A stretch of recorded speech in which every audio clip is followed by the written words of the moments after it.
Saya selaku Direktur Rumah Sakit RSUD R. Kusma Tuban, dan juga saya mempunyai pengalaman di dalam menangani daripada pasien COVID, baik itu pasien pribadi, pasien yang ada di rumah sakit, maupun keluarga saya sendiri.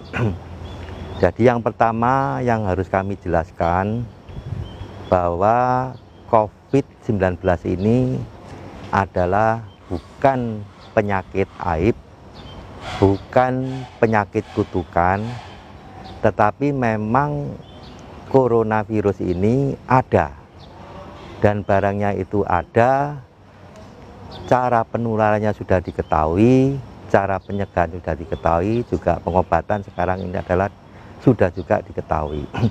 Sehingga masyarakat saya sampaikan bahwa sekali lagi virus corona ini benar adanya, bukan penyakit aib atau bukan penyakit kutukan, dan bisa menyerang siapapun, masyarakat umum, para pejabat, tokoh agama, ulama, cendekiawan, semuanya terkena. Karena itu saya akan menyampaikan beberapa pengalaman untuk penyakit corona ini. Yang penting diketahui bersama, kita harus bisa mengenal secara dini tanda-tanda daripada kalau kita terinfeksi virus corona. Saya ambil contoh, ini adalah virus corona. Barangnya kalau dibesarkan seperti ini, ada semacam paku-paku yang ada di dalamnya. Virus corona ini adalah pintu masuk utamanya adalah melalui hidung, melalui mulut. Tidak ada jalan yang lain, paling utama. Sehingga perlindungan kita adalah bagaimana melindungi hidung kita dan mulut kita dari kemasukan daripada virus corona. Apabila virus ini masuk di dalam tubuh manusia ke rongga nasofaring, ya, nasofaring itu adalah rongga antara hidung dan tenggorokan. Saya ibaratkan ini nasofaring, begini masuk, maka virus ini akan merusak daripada sel-sel yang ada di rongga nasofaring. Kalau dirusak, sel-sel ini akan mempunyai gejala-gejala yang khas. Yang pertama adalah hidung tersumbat. Yang kedua, tenggorokan terasa sakit dan kering, ada batuk-batuk kering. Ini harus diwaspadai. Beda dengan influenza biasa. Kalau influenza biasa, dia tidak merusak sel-sel, sehingga sel-sel yang ada di rongga nasofaring ini memberikan sinyal kepada otak, memberikan sinyal kepada organ tertentu untuk memproduksi sel darah putih, kemudian masuk ke rongga hidung, mengeluarkan ingus. Sehingga ciri khas daripada virus corona ini adalah hidung tersumbat kering, batuk-batuk kering, ada nyeri telan, disertai demam ringan. Ini gejala yang pertama yang harus diketahui bersama. Kita jangan sampai ke gejala lanjut. Kalau terus ini merusak, maka di situ ada sel-sel saraf untuk penciuman dan sel-sel saraf untuk pengecap rasa. Kalau itu sudah dirusak, maka ada tanda yang lain, yaitu adalah anosmia, rasa pembauan yang berkurang, rasa pengecapan yang berkurang. Maka saya sampaikan pada masyarakat, kalau ada tanda-tanda jenengan punya gejala-gejala hidung tersumbat, kemudian ada batuk-batuk kering, ada nyeri tenggorokan, bisa juga sekarang ada tanda-tanda anosmia, rasa pengecapan turun, ditambah lagi gejala-gejala yang lain adalah demam ringan, kemudian ada rasa pegal-pegal. Tapi yang utama itu adalah hidung tersumbat, batuk-batuk kering, nyeri telan, ada anosmia. Ini harus waspada bahwa jenengan terkena infeksi virus corona dalam tahap ringan. Maka ini harus diantisipasi dan harus dicegah supaya yang terinfeksi ini segera sembuh, kemudian tidak menular kepada orang lain, terutama keluarga dan lingkungan. Ini gejala awal. Gejala selanjutnya, kalau ini tidak ditangani, maka virus ini akan terus melakukan replikasi, kemudian dia akan masuk ke dalam paru-paru, merusak daripada sel-sel paru. Maka di situ akan ada tanda-tanda bagaimana terjadi keradangan paru-paru. Tanda-tanda itu adalah salah satunya adalah sesak napas. Kemudian batuk-batuknya lebih sering. Nyeri tenggorokan juga terus ada, ditambah nanti ada tanda-tanda yang lain adalah gejala misalkan lesu, lemah, kepala pusing dan sebagainya. Mengapa demikian saya jelaskan bahwa kalau virus sudah masuk ke dalam paru-paru, maka daya untuk menyerap oksigen ini berkurang. Ini ditandai kalau ada alat namanya oximetri yang ditempelkan ini, dia akan turun saturasi oksigennya, yaitu biasanya di bawah 95%. 94% ke bawah ini waspada bahwa fungsi dari paru-paru ini harus benar-benar diwaspadai. Ada pengurangan daripada fungsi paru-paru. Normal daripada seseorang untuk saturasi oksigen yang ada di tubuh kita adalah 95% ke atas. Normalnya biasanya adalah sekitar 97, 98, 99. Maka kalau virus ini sudah masuk ke dalam paru-paru, oksigen akan turun, akan terjadi peradangan. Gejala-gejalanya tadi saya sebutkan adalah dia ada sesak napas, batuk-batuk kering ini makin sering, ada nyeri telan, kemudian ditanda-tandai dengan tanda-tanda lain, lesu, lemah, mual, kepala pusing, karena oksigen di dalam tubuh sudah berkurang. Kalau virus ini terus berkembang, dia masuk ke dalam rongkongan, kemudian ke usus, ini bisa ditertai dengan tanda-tanda lain yaitu diare. Diare karena virus corona. Maka kalau sudah ada tanda-tanda yang berat ini, segera untuk dirujuk ke rumah sakit. Jangan sampai terlambat.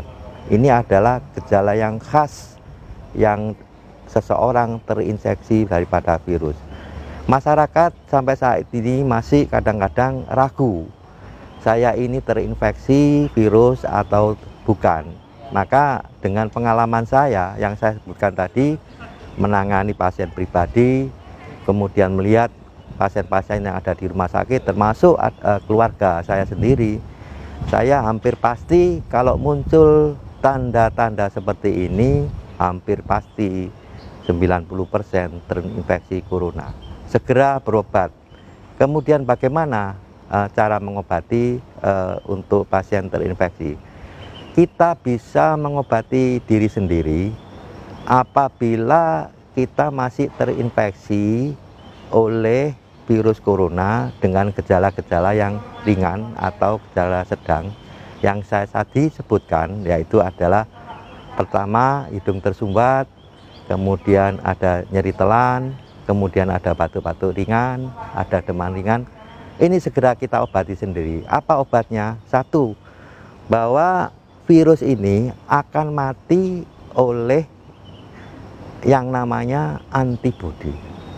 Antibodi ini adalah zat yang dikeluarkan oleh tubuh kita sendiri untuk melawan daripada virus. Bagaimana antibodi ini bisa terbentuk dengan optimal? Apabila yang bersangkutan ini tidak stres.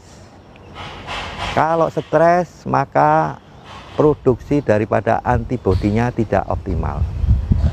Kita enjoy saja, kalau terkena virus, kita senang saja, percaya diri dan semangat. Ini salah satu adalah untuk meningkatkan antibodi secara optimal. Bapak Ibu sekalian, selanjutnya bagaimana? Untuk yang kedua, antibodi ini meningkat kalau kita nanti juga mengkonsumsi makanan yang bergizi dan vitamin, utamanya adalah vitamin C. Vitamin C ini adalah vitamin yang sifatnya basah, dan ini bisa untuk meningkatkan daripada antibodi tubuh manusia. Konsumsi teratur vitamin C sehari, makan teratur, dipaksa kalau tidak mau makan dipaksa untuk makan. Ini yang kedua. Yang ketiga, olahraga. Wajib ini olahraga, terutama di pagi hari dengan sinar matahari. Olahraga ringan, senam ringan, jalan-jalan, ini salah satu adalah untuk menguatkan daripada antibodi. Mandi air hangat ini cukup penting untuk menyegarkan tubuh. Nah, kalau itu nanti bagaimana ini tanda-tanda daripada kalau virus ini menghilang? Kalau kita terinfeksi awal, kemudian kita melakukan itu pengobatan seperti itu, maka nanti 7 hari kita sudah merasakan bahwa kita sudah mulai bugar. Ada lagi satu daripada obat untuk membunuh virus yang mungkin Bapak Ibu sekalian ini adalah murah, kemudian bisa didapat di mana saja, dan ini bisa dipraktekkan untuk pengobatan, yaitu minyak kayu putih.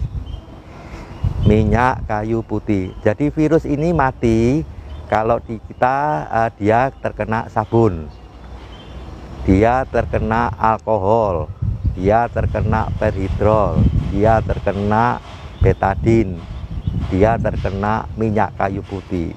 Sehingga apabila virus ini masuk di dalam tubuh manusia, kemudian ke tenggorokan, selain obat yang saya sebutkan tadi, maka untuk perlindungan, masker ini pertahanan pertama.